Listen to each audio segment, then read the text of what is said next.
Hi everyone, and welcome back to Harry Potter and the Philosopher's Stone by J.K. Rowling. Today we are going to be reading Chapter 9, which is called The Midnight Duel. Harry had never believed he would meet a boy he hated more than Dudley, but that was before he met Draco Malfoy. Still, first-year Gryffindors had only potions with the Slytherins, so they didn't have to put up much with Malfoy. Or at least they didn't until they spotted a notice pinned up on the Gryffindor common room, which made them all groan. Flying lessons would be starting on Thursday, and Gryffindor and Slytherin would be learning together. Typical, said Harry darkly. Just what I always wanted, to make a fool of myself on a broomstick in front of Malfoy. He had been looking forward to learning to fly more than anything else. You don't know you'll make a fool of yourself, said Ron reasonably. Anyway, I know Malfoy's always going on about how good he is at Quidditch, but I bet it's all talk. Malfoy certainly did talk about flying a lot. He complained loudly about first years never getting in the house Quidditch teams and told long, boastful stories, which always seemed to end with him narrowly escaping muggles in helicopters. He wasn't the only one, though. The way Seamus Finnegan told it, he'd spent most of his childhood zooming around the countryside on his broomstick. Even Ron would tell him who'd listened about the time he'd almost hit a hang glider on Charlie's old broom. Everyone with wizarding families talked about Quidditch constantly. Ron had already had a big argument with Dean Thomas, who shared their dormitory about football. Ron couldn't see what was exciting about a game with only one ball, where no one was allowed to fly. Harry had caught Ron prodding Dean's poster of West Ham football team, trying to make the players move. Neville had never been on a broomstick in his life because his grandmother had never let him near one. Privately, Harry felt like she'd had good reason because Neville managed to get an extraordinary number of accidents, even with both feet on the ground. Hermione Granger was almost as nervous about flying as Neville was. This was something you couldn't learn by heart out of a book. Not that she hadn't tried. At breakfast on Thursday, she bored them all stupid with flying tips she'd gotten out of a library book called Quidditch, Through the Ages. Neville was hanging on to every word, desperate for anything that might help him hang on to his broomstick later. But everyone else was very pleased when Hermione's lecture was interrupted by the arrival of the post. Harry hadn't had a single letter since Hagrid's note, something that Malfoy had been quick to notice, of course. Malfoy's eagle owl was always bringing him packages of sweets from home, which he opened gloatingly at the Slytherin table. A barn owl brought Neville a small package from his grandmother. He opened it excitedly and showed them a glass ball the size of a large marble, which seemed to be full of white smoke. It's a Remembrall, he explained. Gran knows I forget things. This tells you if there's something you've forgotten to do. Look, you hold it tight like this, and if it turns red, oh! His face fell, because the Remembrall had suddenly glowed scarlet. You've forgotten something. Neville was trying to remember what he'd forgotten when Draco Malfoy, who was passing the Gryffindor table, scratched the Remembrall out of his hand. Harry and Ron jumped to their feet. They were half hoping for a reason to fight Malfoy, but Professor McGonagall, who could spot trouble quicker than any other teacher in the whole school, was there in a flash. What's going on here? Malfoy's got my Remembrall, Professor. Scowling, Malfoy quickly dropped the Remembrall back onto the table. Just looking, he said, and he sloped away with Crabbe and Goyle behind him. At 3:30 that afternoon, Harry, Ron, and the other Gryffindors hurried down the front steps into the grounds for their first flying lesson. It was a clear, breezy day, and the grass rippled under their feet as they marched down the sloping lawns towards a smooth lawn on the opposite side of the grounds to the Forbidden Forest, whose trees were swaying darkly in the distance. The Slytherins were already there, and so were 20 broomsticks lying in neat lines on the ground. Harry had heard Fred and George Weasley complain about the school brooms, saying that some of them started to vibrate if you flew too high or always flew slightly to the left. Their teacher, Madame Hooch, arrived. She had short gray hair and yellow eyes like a hawk. Well, what are you all waiting for? She barked. Everyone stand by a broomstick. Come on, hurry up. Harry glanced down at his broom. It was old, and some of the twigs stuck out at odd angles. Stick out your right hand over your broom, called Madame Hooch up at the front, and say, up! Up! Everyone shouted. Harry's broom jumped up into his hands at once, but it was one of the few that did. Hermione Granger's had simply rolled over on the ground, and Neville's hadn't moved at all. Perhaps brooms, like horses, could tell when you were afraid, thought Harry.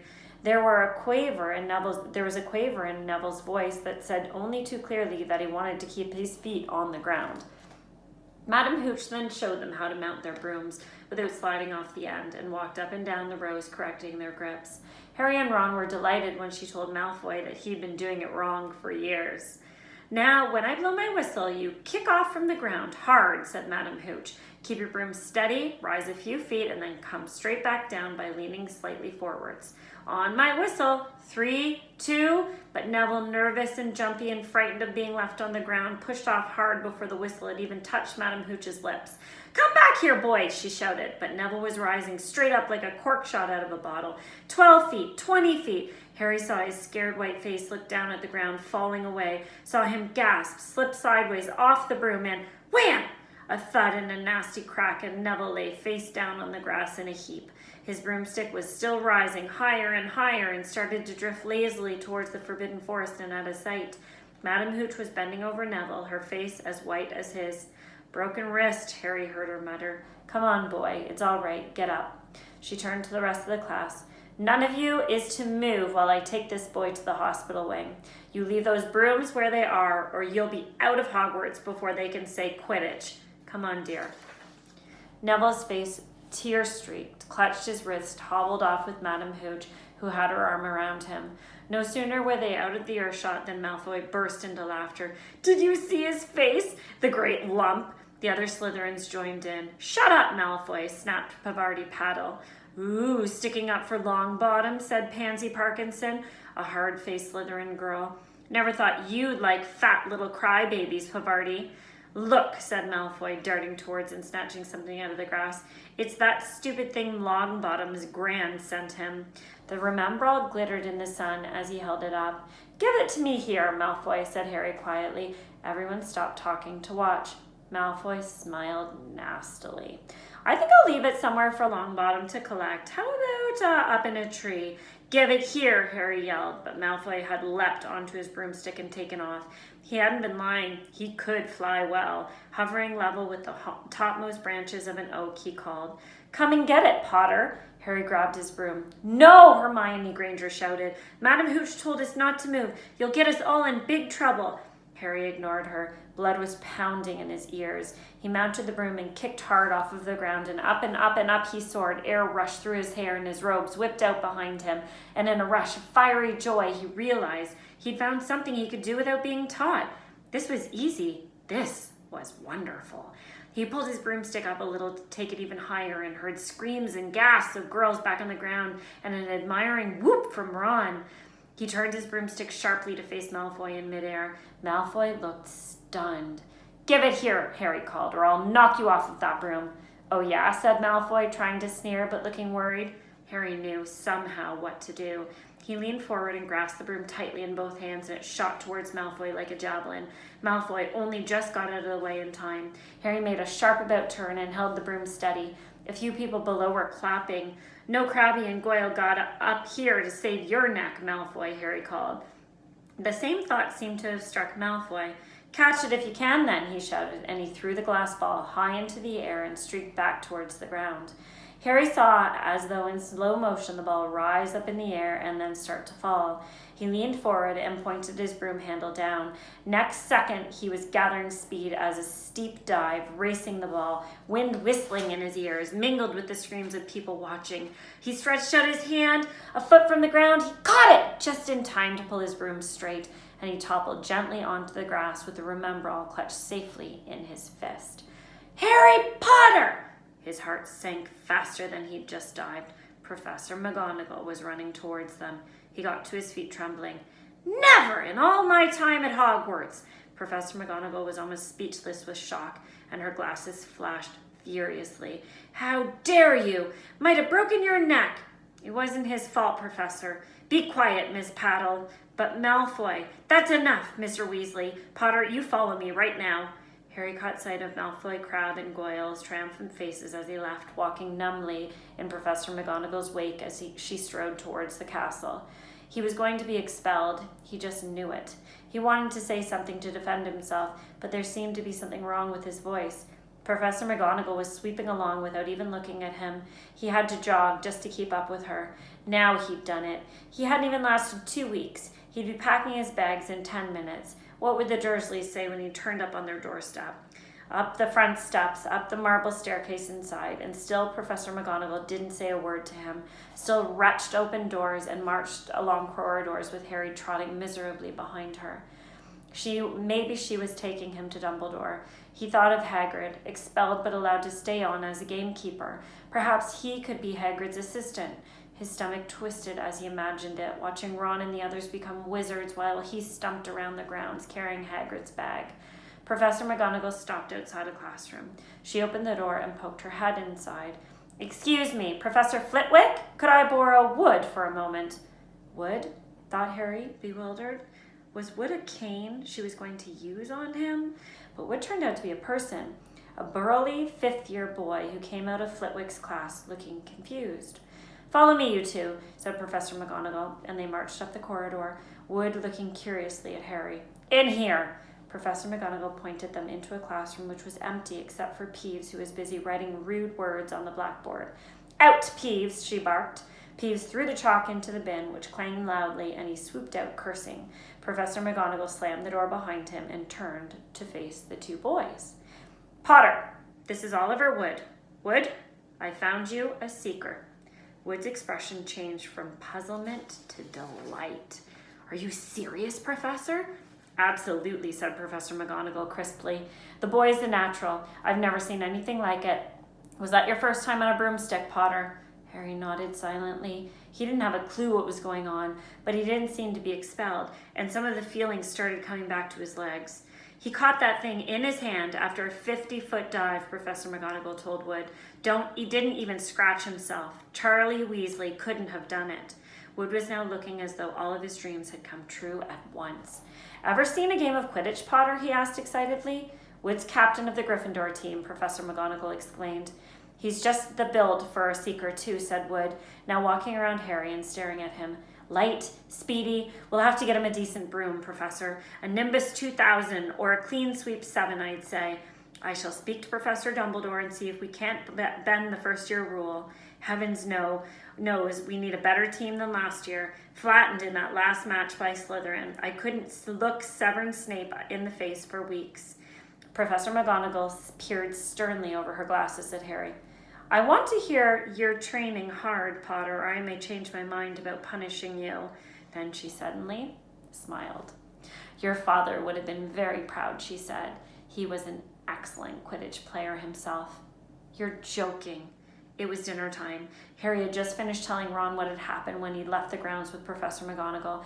Ron had a piece of steak and kidney pie halfway into his mouth, but he'd forgotten all about it. "Seeker," he said, "but first years never. You must be the youngest house player in about a century," said Harry, shoveling pie into his mouth. He felt particularly hungry after the excitement of the afternoon. Wood told me. Ron was so amazed, so impressed, he just sat and gaped at Harry. "I start training next week," said Harry. "Only don't tell anyone. Wood wants me to keep it a secret." Fred and George Weasley now came into the hall, spotted Harry, and hurried over. "Well done," said George in a low voice. "Wood told us everything. We're on the team too. Beaters." "I tell you, we're going to win the Quidditch Cup for sure this year," said Fred. "We haven't won since Charlie left, but this year's team is going to be brilliant. You must be good, Harry." Wood was almost skipping when he told us. "Anyway, we've got to go. Lee Jordan reckons he's found a new secret passageway out of the school. Bet it's the one behind the statue of Gregory Smarmy that we found in our first week. See you." Fred and George had hardly disappeared when someone far less welcome turned up. Malfoy, flanked by Crabbe and Goyle. "Having a last meal, are you, Potter? When are you getting the train back to the Muggles? You're a lot braver now back on the ground, and you've got your little friends with you, I see," said Harry coolly. There, of course, was nothing at all little about Crabbe and Goyle, but as the high table was full of teachers, neither of them could do more than crack their knuckles and scowl. "I'd take you on any time on my own," said Malfoy. "Tonight, if you want. Wizard's duel. Wands only, no contact." "What's the matter? Never heard of a wizard's duel before, I suppose?" "Of course he has," says Ron, wheeling around. "I'm his second. Who's yours?" Malfoy looked at Crabbe and Goyle, sizing them up. Crabbe, he said. Midnight, all right. We'll meet you in the trophy room. That's always unlocked. When Malfoy had gone, Ron and Harry looked at each other. What's a wizard duel? Said Harry. And what do you mean you're my second? Well, a second's there to take over if you die, said Ron casually, getting started at last on his cold pie. Catching the look on Harry's face, he added quickly, but people only die in proper duels, with real wizards. The most you and Malfoy will be able to do is send sparks at each other. Neither of you knows enough magic to do any real damage. I bet he expected you to refuse anyway. And what if I wave my wand and nothing happens? Throw it away and punch him in the nose, Ron suggested. Excuse me? They both looked up. It was Hermione Granger. Can a person eat here in peace at this place? Said Ron. Hermione ignored him and spoke to Harry. I couldn't help overhearing what you and Malfoy were saying. Bet you could, Ron muttered. And you mustn't go wandering around the school at night. Think of the points you'll lose, Gryffindor, if you're caught and you're bound to be. It's really very selfish of you, Harry. And it's really none of your business, said Harry. Goodbye, said Ron. All the same, it wasn't what you'd call the perfect end to the day, Harry thought as he lay awake much later listening to Dean and Seamus falling asleep. Neville wasn't back from the hospital wing. Ron had spent all evening giving him advice, such as, if he tries to curse you, you'd better dodge it, because I can't remember how to block that one. There was a very good chance they were going to get caught by Filch or Mrs. Norris, and Harry felt he was pushing his luck, breaking another school rule today. On the other hand, Malfoy's sneering face kept looming up out of the darkness. This was his big chance to beat Malfoy. Face to face, he couldn't miss it. 11:30, Ron muttered at last, "We'd better go." They pulled on their dressing gowns, picked up their wands, and crept across the tower room, down the spiral staircase and into the Gryffindor common room. A few embers were still glowing in the fireplace, turning all the armchairs into hunch black shadows. They had almost reached the portrait hole when a voice spoke from the chair nearest them. "I can't believe you're going to do this, Harry." A lamp flickered on. It was Hermione Granger, wearing a pink dressing gown and a frown. "You!" said Ron furiously. "Go back to bed!" "I almost told your brother," Hermione snapped. "Percy, he's a prefect. He'd have to put a stop to this." Harry couldn't believe anyone could be so interfering. "Come on," he said to Ron. He pushed open the portrait of the fat lady and climbed through the hole. Hermione wasn't going to give up that easily. She followed Ron through the portrait hole, hissing at them like an angry goose. "Don't you care about Gryffindor? Do you only care about yourselves? I don't want Slytherin to win the House Cup, and you'll lose all of the points I got for Professor McGonagall for knowing about switching spells. Go away!"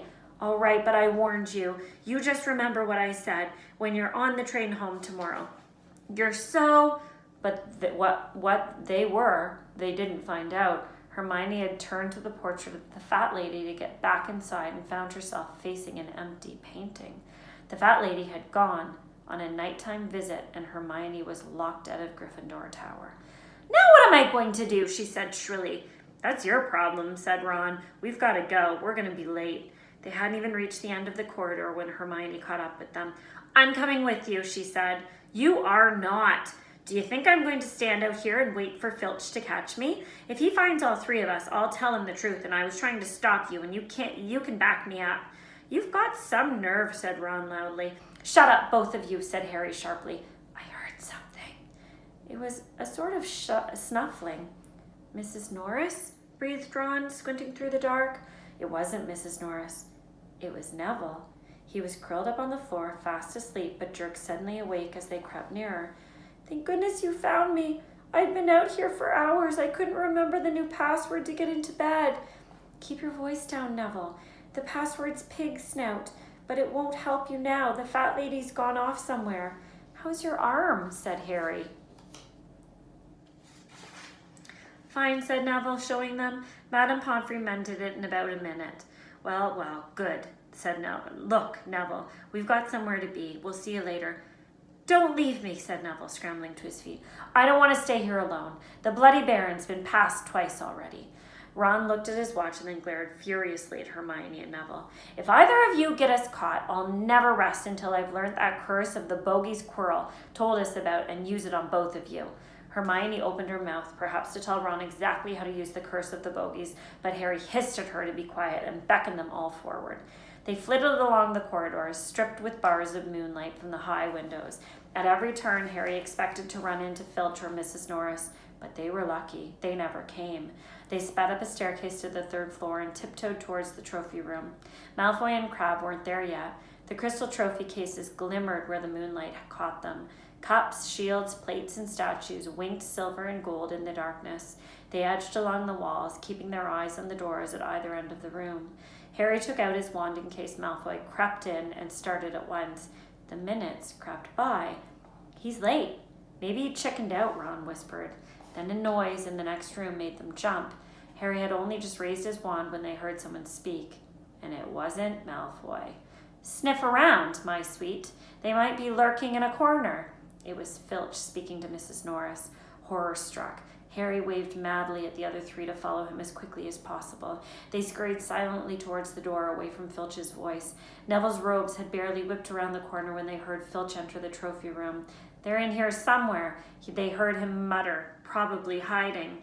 "This way," Harry mouthed to the others, and petrified, they began to creep down a long gallery full of suits of armor. They could hear Filch getting nearer. Neville suddenly let out a frightened squeak and broke out into a run. He tripped, grabbed Ron around the waist, and the pair of them toppled right into a suit of armor. The clanging and crashing were enough to wake the entire castle up. "Run!" Harry yelled, and the four of them sprinted down the gallery, not looking back to see whether Filch was following. They swung around the doorpost and galloped down one corridor after another.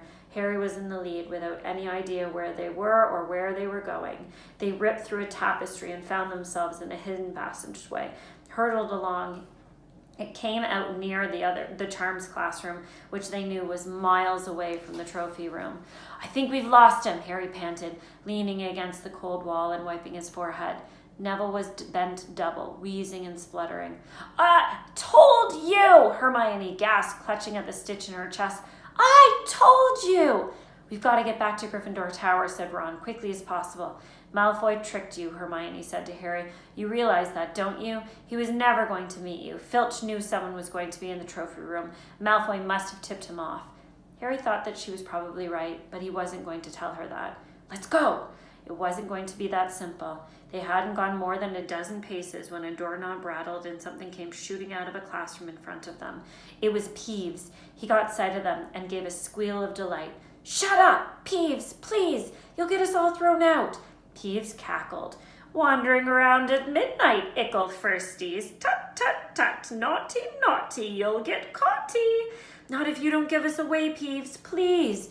"Should tell Filch I should," said Peeves in a saintly voice, but his eyes glittered wickedly. "It's for your own good, you know." "Get out of the way," snapped Ron, taking a swipe at Peeves this was a big mistake. "Students out of bed!" Peeves bellowed. "Students out of bed, down the Charms corridor!" Ducking under Peeves, they ran for their lives, right to the end of the corridor, where they slammed into a door, and it was locked. "This is it," Ron moaned, and they pushed helplessly at the door. "We're done for. This is the end." They could hear footsteps, Filch running as fast as he could towards Peeves' shouts. "Oh, move over," Hermione snarled. She grabbed Harry's wand, tapped the lock, and whispered, "Alohomora!" The lock clicked, and the door swung open. They piled through it, shut it quickly, and pressed their ears against it, listening. "Which way did they go, Peeves?" Filch was saying. "Quick, tell me. Say please." "Don't mess with me, Peeves. Where did they go?" "Shan't say nothing if you don't say please," said Peeves in his annoying sing-song voice. "All right, please." "Nothing." "Ha ha! Told you I wouldn't say if you didn't say please. Ha ha ha!" And they heard the sounds of Peeves whooshing away and Filch cursing in rage. "He thinks this door is locked," Harry whispered. "I think we'll be okay." "Get off, Neville!" For Neville had been tugging on the sleeve of Harry's dressing gown for the last minute. "What?" Harry turned around and saw quite clearly what. For a moment he was sure he'd walked into his worst nightmare. This was too much, on top of everything that had happened so far. They weren't in a room, as he had supposed. They were in a corridor, the forbidden corridor on the third floor, and now they knew why it was forbidden.